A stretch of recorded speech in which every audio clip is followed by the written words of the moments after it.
Hello everyone. In our previous video we have discussed about algorithm, definition of algorithm, characteristics or properties of algorithm and types of algorithm. Today we are going to discuss about mathematics for algorithmic sets. यहाँ पे set theory जो है वो main role perform कर रही है. आप लोगों को सेट क्या है वो पता ही है. Set is nothing but a collection of elements of same kind और वो अनऑर्डर्ड कलेक्शन होता है. मतलब यहाँ पे हमें डिस्टिंक्ट ऑब्जेक्ट चाहिए, same kind of object but object जो है वो डिस्टिंक्ट होने चाहिए. Distinct is nothing but a unique object. मतलब अगर आपके एक सेट के अंदर एलिमेंट्स है A is equal to in the curly braces 1 2 3, तो 1 एक ही बार आएगा, 2 एक ही बार आएगा और 3 एक ही बार आएगा. The objects in the set are called elements और मेंबर ऑफ अ सेट. तो हम सेट की डेफिनेशन ऐसे बोल सकते हैं कि set is nothing but a unordered collection of elements और डिस्टिंक्ट ऑब्जेक्ट. सेट जो है वो आप दो तरीके से राइट करवा सकते हो. यहाँ पे मैंने एक चीज़ लिखी हुई है कि सेट आप कर्ली ब्रेसेस के अंदर with the use of comma right करवा सकते हो और दूसरा आप सेट को उसकी प्रॉपर्टी के हिसाब से राइट करवा सकते हो. मतलब मान लो कि मैंने एक सेट लिया है A is equal to x such that x is all even numbers. तो इसका मतलब हुआ कि आपको एक सेट बनाना है जिसके अंदर x की सारी वैल्यूज़ इवन नंबर्स होनी चाहिए. तो मेरा जो सेट है वो बनेगा a is equal to 2, 4, 6, 8 up to n. तो ये दो चीज़ें हैं सेट डिफ़ाइन करवाने के लिए. तो अगर आपको एग्ज़ाम में आता है कि सेट कैसे डिफ़ाइन करवाते हैं तो या फिर कैसे रिप्रेजेंट करवाते हैं तो आप ये चीज़ वहाँ पे मेंशन कर सकते हो. उसके बाद आता है टाइप्स ऑफ सेट. अब यहाँ पे बहुत सारी टाइप्स के सेट है. उसमें सबसे पहला सेट है एम्प्टी सेट. एम्प्टी सेट का मतलब होता है कि अगर आपके सेट के अंदर नल एलिमेंट है और कोई भी मेंबर अवेलेबल नहीं है तो उसे हम बोलेंगे एम्प्टी सेट. मतलब a is equal to curly braces जो है वो ब्लैंक होने चाहिए या फिर a इज़ इक्वल टू 5 का सिंबल दिया हुआ होना चाहिए, तो उसे आप एम्प्टी सेट बोल सकते हो. उसके बाद है फाइनाइट सेट. फाइनाइट का मतलब होता है कि सम अमाउंट ऑफ वैल्यूज़, मतलब फाइनाइट वैल्यूज़. वहाँ पे कोई डिफरेंट एलिमेंट होने चाहिए, डिफाइनाइट नंबर होने चाहिए, उसे हम बोलेंगे फाइनाइट सेट. उसके बाद आता है इनफाइनाइट सेट. इनफाइनाइट सेट का मतलब होता है कि सेट में बी काउंटेबल और uncountable. Finite set is always countable set but infinite set की अगर हम बात करें तो वो काउंटेबल भी हो सकता है और अनकाउंटेबल भी हो सकता है. उसके बाद आता है इक्वल सेट. इक्वल सेट में number of elements are same and the value of elements are also same. मैंने यहाँ पे एक एग्जांपल दिया है कि if p is equal to 1, 2, 3, q is equal to 2, 1, 3 and r is equal to 3, 2, 1. तो देखो तीनों सेट के अंदर तीन एलिमेंट है और तीनों एलिमेंट की वैल्यू सेम है, भले ही उसका ऑर्डर अलग है पर वैल्यू सेम है. जैसे ही हमने सेट थियरी में सबसे पहली चीज़ देखी अनऑर्डर कलेक्शन ऑफ एलिमेंट्स, उसे हम सेट बोलते हैं. तो यहाँ पे ज़रूरी नहीं है कि ऑर्डर सेम होना चाहिए, बस नंबर ऑफ एलिमेंट्स और उसकी वैल्यू अगर सेम है तो आप वो सेट को इक्वल सेट बोल सकते हो. उसके बाद जो चीज़ आती है वो है subset. Subset is nothing but a पूरा सेट और उसके अंदर की कुछ वैल्यू अगर दूसरे सेट में हो तो उसे हम सबसेट बोल सकते हैं. यहाँ पे एक एग्जांपल दिया हुआ है कि if a is equal to 1, 2, 3 and 4 and b is equal to 1, 2, तो इसका मतलब हुआ कि b जो है वो a का सबसेट हो गया क्योंकि b a के वैल्यू को रिप्रेजेंट कर रहा है तो वो उसका सबसेट हो जाएगा. उसके बाद आता है पावर सेट. पावर सेट जो है वो पावर सेट हम किसे बोलेंगे कि all possible combinations of set, उसे हम पावर सेट बोलेंगे. मतलब यहाँ पे एग्जांपल में है कि एक सेट है एस जिसके एलिमेंट्स है x, y, z. तो x, y और z को मिला के उसके जितने भी कॉम्बिनेशंस बनेंगे वो सारे पावर सेट कहलाएंगे. सबसे पहला कॉम्बिनेशन आएगा नल, उसके बाद आएगा single x, single y, single z, फिर x y, x z, y z, उसके बाद आएगा एक्स वाई जेड. तो ये सारे पॉसिबल कॉम्बिनेशंस हो गए एक्स वाई और जेड के लिए, तो उसे हम बोलेंगे वो पावर सेट ऑफ एस है. उसके बाद आता है यूनिवर्सल सेट. यूनिवर्सल सेट के अंदर सारे ऑब्जेक्ट्स कवर हो जाने चाहिए इंक्लूडिंग इटसेल्फ, उसे हम बोल सकते हैं यूनिवर्सल सेट. मान लो कि हमारे पास ए जो है वो यूनिवर्सल सेट दिया हुआ है और उसके अंदर है 1 से लेके 8 तक की वैल्यू, बी के अंदर है 1 3 5 7, सी के अंदर है 2 4 6 8 और डी के अंदर है 2 3 6 7। तो अगर ए यूनिवर्सल है तो हम उसे यू से डिनोट करेंगे, तो बी के अंदर ए की जो पूरी वैल्यूज़ नहीं है वो यूनिवर्सल सेट कहलाया जाएगा। मतलब बी, सी और डी यूनिवर्सल सेट नहीं है क्योंकि वो ए के सारे एलिमेंट को कंटेन्स नहीं कर रहा है, तो ए जो है वो यूनिवर्सल सेट है यहाँ पे।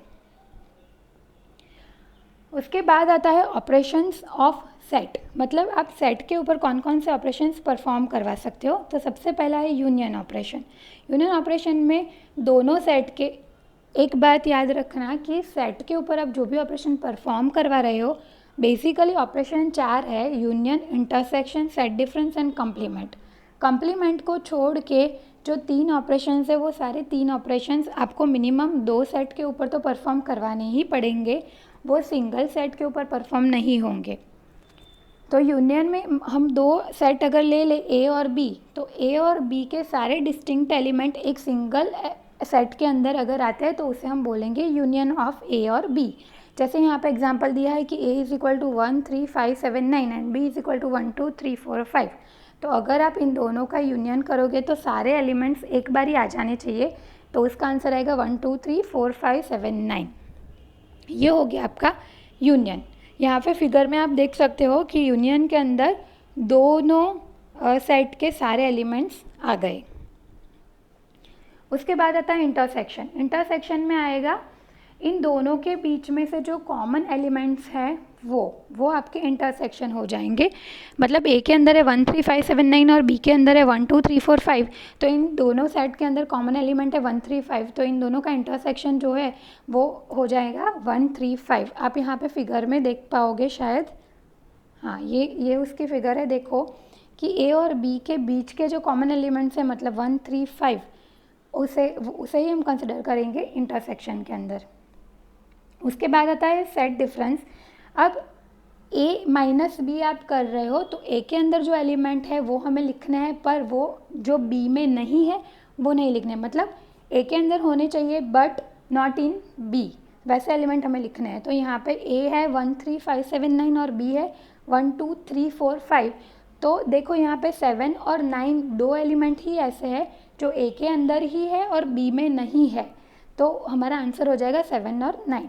मान लो कि हमें यहाँ पे बोला होता कि b माइनस ए करो, तो b माइनस ए में क्या आएगा, b में है 1 2 3 4 5 और a में है 1 3 5 7 9।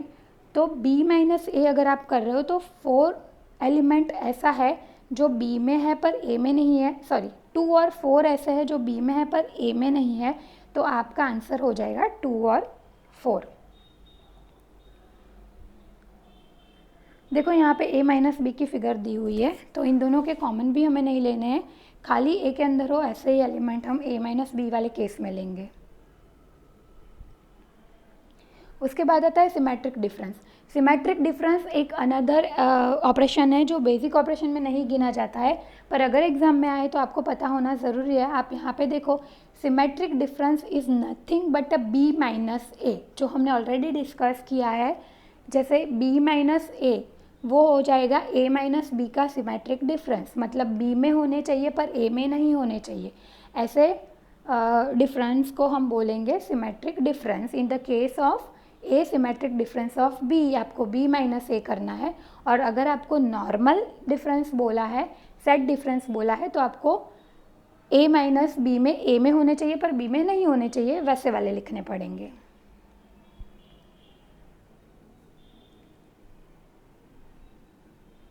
तो सिमेट्रिक डिफरेंस के अंदर आपको क्या चीज़ लिखनी है,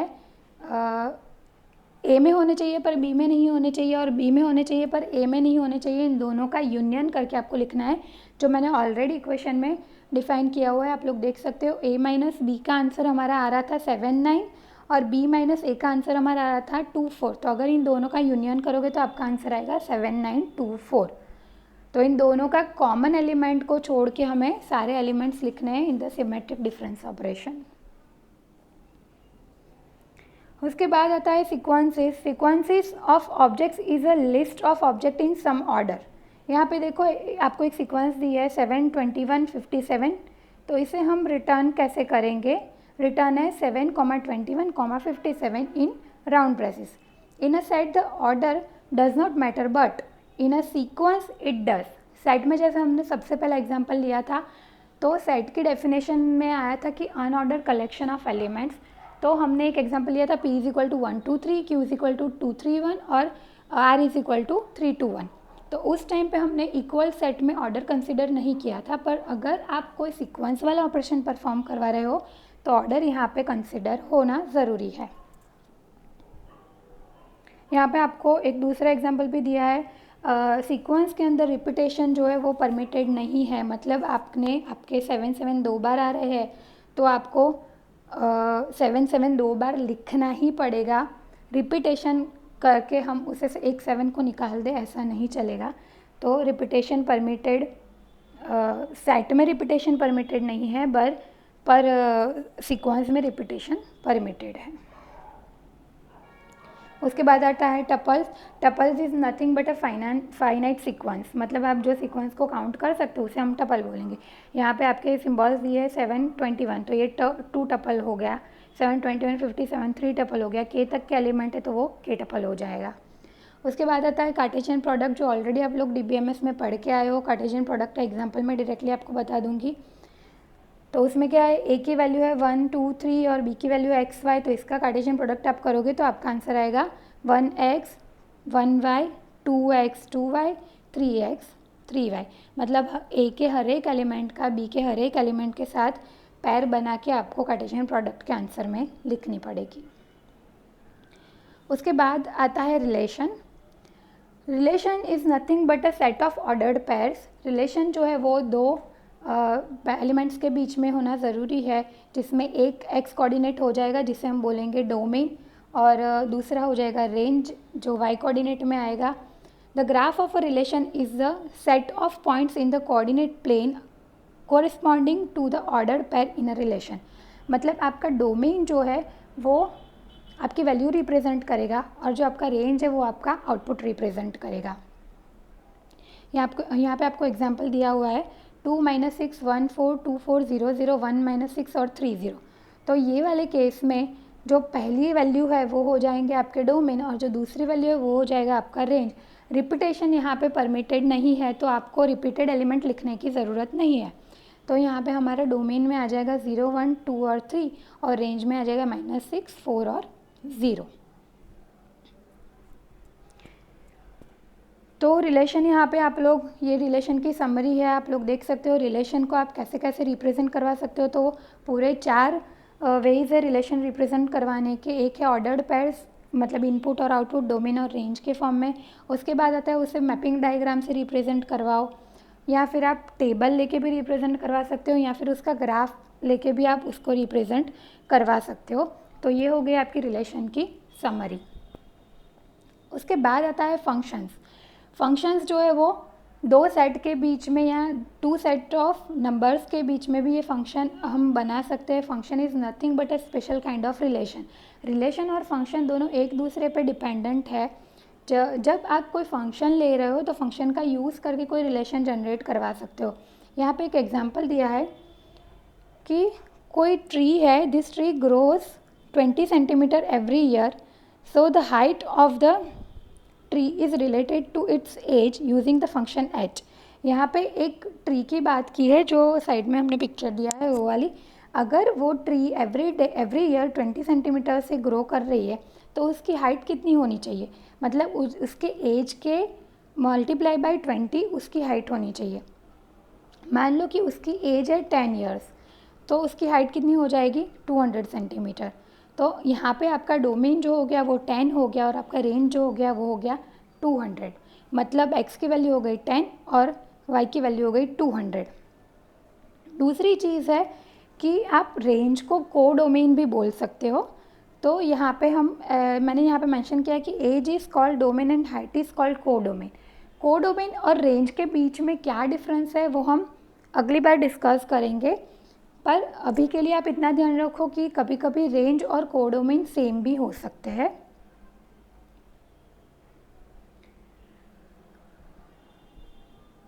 यहाँ पे दिया हुआ है, देखो डोमेन जो है वो आप जो फंक्शन के इनपुट वैल्यू दे रहे हो उसे हम डोमेन बोलेंगे। Codomain values that may possibly come out of a function is a codomain. मतलब कोई फंक्शन का यूज़ करके अगर आपकी कोई वैल्यू निकल रही है तो आप उसे कोडोमेन बोल सकते हो। रेंज क्या होगा? Actual values that come out of a function is a range. मतलब कोई पॉसिबल वैल्यू अगर आपने सोच के रखी है कि ये फंक्शन यूज़ करूँगी तो इस अगर ये इनपुट दिया है तो उसकी वैल्यू ये आ सकती है, दैट इज़ योर कोडोमेन। और आप एक्चुअल वो वैल्यू डाल के आपका फंक्शन एग्जीक्यूट करके जो वैल्यू ला रहे हो दैट इज़ योर रेंज। तो हम ऐसा बोल सकते हैं कि एवरी टाइम जब फंक्शन दिया होगा तब तो कोडोमेन और रेंज जो है वो पॉसिबली सेम ही आएंगे। In some cases they may be different. यहाँ पे एक फंक्शन दिया है, आप देख सकते हो f of x equal to 2x+1, जहाँ पे a जो है वो आपका डोमेन है और b जो है वो आपका कोडोमेन है। हमने यहाँ पे x की जगह पे 1 डाला तो हमें आंसर 3 मिला। x की जगह पे अगर मैं 2 डाल रही हूँ तो मुझे आंसर 5 मिल रहा है, 3 डाल रही हूँ तो मुझे 7 मिल रहा है, 4 डाल रही हूँ तो मुझे आंसर 9 मिल रहा है। तो यहाँ पे मेरी डोमेन और कोडोमेन तो मेंशन हो ही रही है, पर रेंज भी कोडोमेन से इक्वल ही है क्योंकि फंक्शन डालने के बाद की ये वैल्यूज़ है। तो हम ऐसा बोल सकते हैं कि the range of the function is 3, 5, 7, 9 and the domain of the function is 1, 2, 3, 4। अब फंक्शन और रिलेशन के बीच में डिफरेंस क्या है तो वो देखो। कोई रिलेशन जो है, जैसे हमने फंक्शन के पहली स्लाइड में देखा कि function is a special kind of relation, तो कोई फंक्शन रिलेशन नहीं है ऐसा हम कब बोल सकते हैं? तो फर्स्ट चीज़ है is not a function since elements of domain point two multiple element of codomain. Function कब कोई रिलेशन फंक्शन कब नहीं है? जब आपका डोमेन मल्टीपल वैल्यूज़ को रिलेट कर रहा है कोडोमेन से, तो वो जो है वो उसे हम फंक्शन नहीं बोलेंगे। पर आपका कोई फंक्शन अगर सिंगल वैल्यू से रिलेट कर रहा है, मतलब element of domain point two only one element of codomain, तो उसे हम फंक्शन बोल सकते हैं। यहाँ पे जो एग्जांपल दिया हुआ है वहाँ पे कुछ गलती है, वो आप लोग एक बार देख लेना कि CX, CY, CZ और CW ले लेना, क्योंकि अन्ना जो है वो CX को रिलेट कर रहा है, युग जो है वो CY को रिलेट कर रहा है, राम जो है वो CZ को रिलेट कर रहा है और मीत जो है वो CW को रिलेट कर रहा है। वो मेरी गलती हो गई है, तो आप लोग एक बार इसे वेरीफाई कर लेना। तो ये चीज़ याद रखना कि कोई भी रिलेशन फंक्शन कब नहीं होता है? जब उसका डोमेन उसके कोडोमेन को मल्टीपल वैल्यू से रिलेट कर रहा होता है, तो उसे हम फंक्शन नहीं बोलेंगे। मतलब वो डिस्टिंक्ट एलिमेंट से ही रिलेट करना चाहिए तो ही हम उसे फंक्शन बोल सकते हैं। आज की ये वीडियो में हम यहाँ तक ही देखेंगे। नेक्स्ट आपका जो टॉपिक है इक्विवेलेंस रिलेशन, वो हम नेक्स्ट सेशन में देखेंगे। Thank you for watching this.